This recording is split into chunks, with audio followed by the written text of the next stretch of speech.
For the people following my videos, I apologize. This is another boring R-360 video, but this one's being specifically made for the new owner of this wing war combination.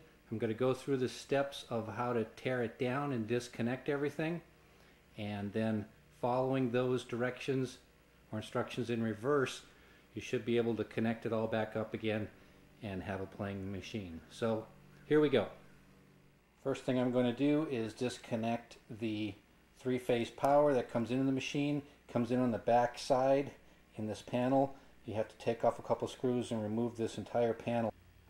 The panel has been removed, and you can see how the three-phase power comes in and connects to these three terminals, and your ground wire, earth ground, goes to there. So you want to make sure that you have a certified electrician hook this up for you. The seat for the sit-down wing war tilts back.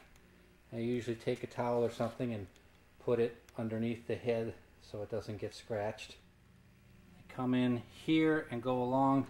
Fiber optic cables plug in right here. Now you notice there's a black and a red. One is transmit, one's receive. It doesn't matter which cable you use, but what is important is if you have this set up black on the left, red on the right, then that's the same way you want to have it when you're coming in the bottom of the wing war boards on the R-360. Black on the left, red on the right.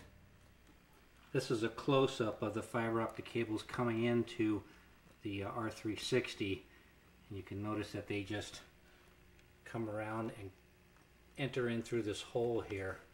When you're closing this door, you need to be really careful of these cables. And to get this cover off, there's only 4 screws you have to pull. 1, 2, and then 2 on the opposite side. You don't touch these, and you don't touch any in the front. This electrical plug right here is for the AC to go in and run the emergency flasher light that's on the top of the cover. And the purpose of these screws are to go in here and align this and try to get it straight and centered with the armature coming through there and the bearings. Now we are going to loosen this up because we are going to remove this. That happens next, and what we'll do is take these 4 screws out and then disconnect all of these connectors, and then this will lift off, and we've got these cables to unplug also. All of the cables are now disconnected. Each one of these has a different number of pins, so you can't put anything in the wrong place. I'm going to leave this flex coupling on the slip rings, and also be aware that there's a little piece of key stock right here, and I'm going to put tape around it to hold that key stock onto the shaft. And a little piece of key stock right there. Don't lose it, because you need it to grip into the flex coupling. I've removed this cover. There'll be some connectors in here to unplug, and also these Canon connectors that were going to the slip rings, they have to go up and through a channel back here. Here's this plate from a different viewpoint.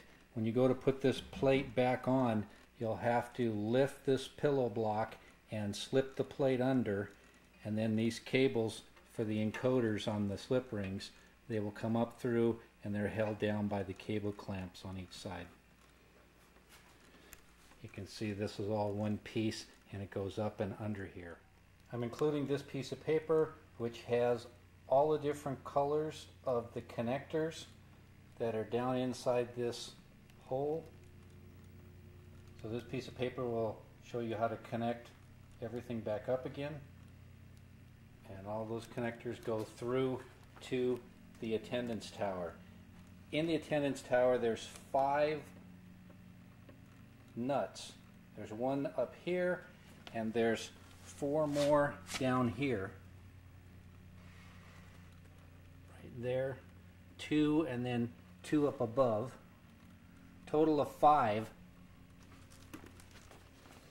You have to mount the attendance tower first to this metal structure and then connect up all these connectors. This is the video and drive board in the attendance tower, and there are two gray cables with some small white connectors. And these cables come down and go through, come out here. And these gray cables will just be rolled up in here in the base. We'll need to unroll them and put them back into the video and drive board. The ends of the cables are labeled motor 1 and motor 2, and those cables go into the video and drive board that says motor 1 and motor 2. So everything has a place that it belongs and it's labeled as such. There are wooden blocks underneath the legs of the attendance tower and also underneath the R-360 base.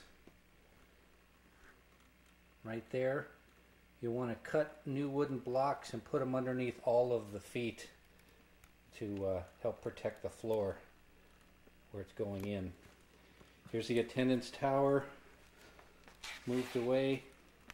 You can see where the 5 bolts are. I'm going to put the nuts back on there so they'll be there for you. And so we're going to take this piece off so it's not just sticking out and going to hang up on everything. In addition to pulling it out from under the pillow block, you don't have to take the pillow block all the way off because this plate is slotted, so it'll just come out. There'll be an extra box that comes with this shipment, and in it is your G-LOC game board set to convert between wing warren G-LOC, all the instructions on how to make the conversion, including using my special custom wiring harness, your fiber optic cables, all your keys, and the leg levelers are in here, and all 3 manuals, the attendance manual, the operator's manual, and service manual. This will all be put in one box, and I'll just set it on the step up into the R-360. All strapped down, ready to go. And here we have the manuals, the keys and fiber optic cables, and the slip ring assembly, which goes in here.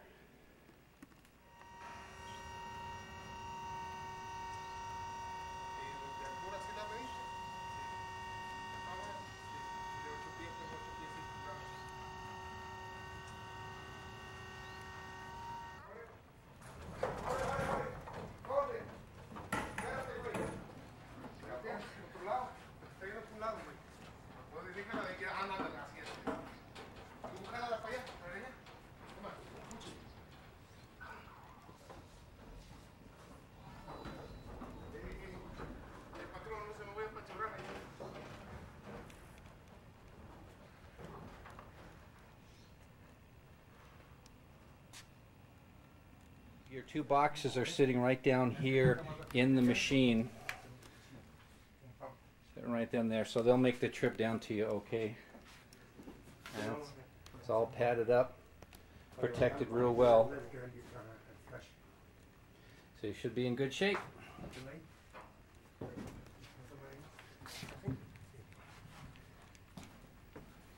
And this one's getting wrapped up.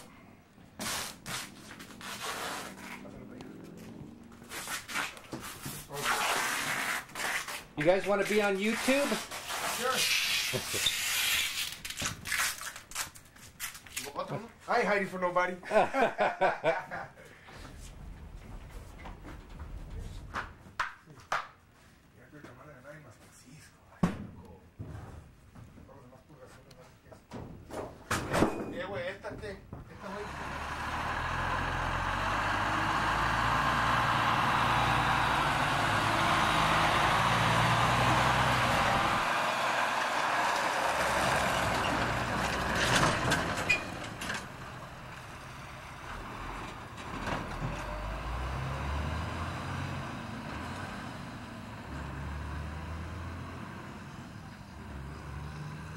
There she goes.